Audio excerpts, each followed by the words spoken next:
Sorry, I don't remember that. I mean, I know, because it doesn't get in the blue sky bubble. Hollywood celebrities often end up showing just how disconnected they are from everyday life. And while I respect Patton Oswalt, he isn't immune to that criticism. That became especially clear when Bill called attention to several major issues that revealed just how little informed he seemed on some important topics. In this video, we'll break down exactly what happened, explain why the moment sparked so much discussion, and cover all the key details. So, be sure to subscribe, and let's get started. when they found the damning video of AOC dancing and drinking with her friends on the roof at college, or like, and this is a congressperson, and she looks so happy and beautiful and cool, and you're like, oh, they think this is ending her career because they never did this. Yeah, but they were never that comfortable to do this. Yeah, and if she had some deprogramming, she could be such a fantastic candidate. What do you mean deprogramming? Well, she just doesn't. She's never going to resonate with people outside of the bubble that she lives in the very, very far left. Well, and that, I mean, the New York Times, of all people, they just put out a huge editorial basically saying exactly what I've been saying. what, that she's too far left? Yes. She has openly identified herself as a member of the DSA, and the organization has proudly highlighted her influence. In fact, they even created a dedicated page on their website describing how her 2018 victory motivated thousands of people, reportedly as many as 10,000, to join the movement. While there have been occasional disagreements over the years, she has also appeared alongside Bernie, Mamdani, and newer DSA-backed candidates in efforts to challenge long-serving Democratic lawmakers. She has supported policies such as a wealth tax, abolishing IC, and making unauthorized border crossings legal. Even with all of that, Patton refused to accept the criticism, instead placing the blame on everyone else for rejecting what many viewed as flawed policy positions. People think she's too far left, and that shows another way this country's broken right now. Well, I don't think it's necessarily broken in that way, but it just shows how the country is not there. That is not where the country is, and if you don't... Unfortunately, okay, that's the one thing, and I hate to admit this. This country is not as mature as it thinks it is. We elected Obama, and clearly the country freaked out. We're still living in that freak out. We are not as progressed and evolved and intelligent as we think we are, because we keep freaking out about this stuff. Well, you know? The left freak out, too. The left freaked out about a lot of bull, too. What did they freak out about? Gender, race, parenthood, schools, homelessness, crime, the border, education. Like, we stopped being a scientific people. Like, it's not scientific.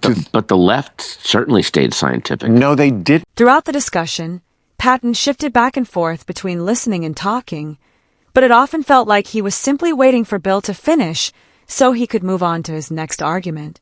Bill suggested that, despite calling itself the most progressive part of the political spectrum, the far left often promotes ideas that he views as contradictory to that label. He argued that while the movement says it stands for social justice and equality, it places a strong focus on identity politics, making race and personal background central to many debates. He also criticized what he described as an inconsistent approach to free speech, arguing that people with opposing views are too often dismissed or silenced. As the conversation continued, Bill pointed to one example after another in an effort to show why he believed Patton was increasingly out of touch with these issues. Gender bullshit that they went way too far with, that's not scientific. But how did I'm not trying to. How did they go too far with like gender stuff? That's not what we started to teach, which was that every baby is, I don't know, let's not even put it on the birth certificate. That's what they wanted. Were we teaching that? Yes, we When were we teaching that? Teaching it. It was a law here in California. See, To teach what? Don't put sex on the birth certificate. We'll see. Now, we've passed that period now. I'm sorry, I don't remember that. I mean, I know, because it doesn't get in the blue sky bubble. Wait a minute, I'm not just on blue sky. I really think that's a lot of it, is that some of this stuff doesn't get in to everybody's media. Even if he had been involved, It's unlikely Patton would have been especially bothered, since he has defended similar situations in the past. He's made his views on these kinds of issues clear over the years. In 2022, Patton Oswalt apologized after posting an Instagram selfie with Dave Chappelle while Chappelle was facing criticism over jokes from his Netflix special. Even so, Oswalt chose not to remove the photo, explaining that the two had been close friends for a long time.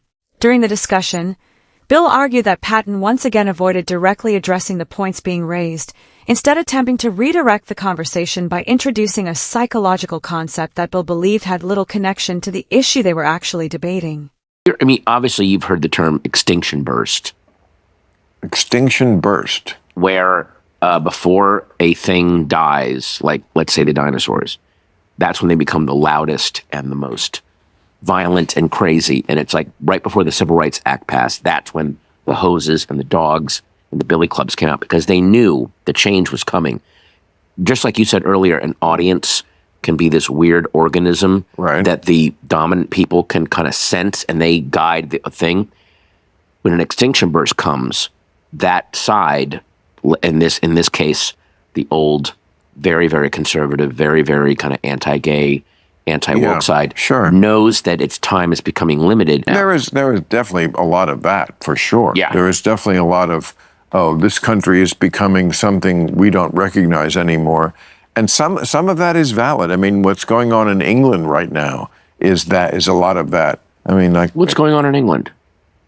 Again, not in the bubble. Okay, well, doesn't get in the bubble. It's completely understandable if someone isn't familiar with every detail of another country's politics.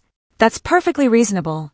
But this has become one of the biggest issues in the UK, especially because of its connections to immigration, crime, and questions about how the government has responded. Even people who mainly follow left-leaning news outlets have likely come across coverage of it, and, as far as I remember, Starmer has spoken about the matter on several occasions. Bill argued that trying to dismiss or minimize the issue simply because of its size doesn't hold up without relying on significant reinterpretation of the facts. Throughout the discussion, he appeared to have a much stronger grasp of the topic, and it's easy to see why comments like his would prompt some critics to label him as being on the far right, even if others would disagree with that characterization. Grooming scandal? No. See, that's a big story. This is in the UK. Yes, that went on from like the 80s to the present, and it wasn't You're talking about the royal family. No, I'm not. I'm talking about Pakistani men who were immigrants, who were grooming poor, impoverished white girls mostly in these things, and making them into prostitutes and sex slaves and like really nasty that would pass for more normal in a traditional Pakistani society where women are not considered equal citizens. And if you don't understand that, and that gender apartheid is the number one issue that you woke people should be concerned with but seem not to be, then right away we're not really seeing the world as the same way. And I think I'm seeing it much more clearly. And this is what's going on in England. And this is why England is having a big problem these days. Because in the interest of DEI, they are allowing practices that are so illiberal, which is the great irony. This is the least liberal thing you could be, is treating women as a second-class citizen and getting away with it. Like Bill earned credit during the discussion because he appeared to have a much stronger understanding of these topics. It's also easy to see how comments like his could lead some people to describe him as being on the far right, even though others may see them differently. The events at the center of this issue are deeply disturbing, and what you've heard so far only scratches the surface. According to numerous accounts, multiple levels of government in the UK failed to protect the victims, with many reports and concerns allegedly ignored, allowing the situation to continue for years. It's a tragic chapter that continues to spark intense debate. Bill also questioned what he viewed as an inconsistency, arguing that some people who strongly advocate for feminism and believing victims have been willing to overlook certain cases because of concerns about diversity and political sensitivity. Be sure to check that the full story adds up for you, then share your thoughts in the comments below. If you enjoyed this video, don't forget to like and subscribe.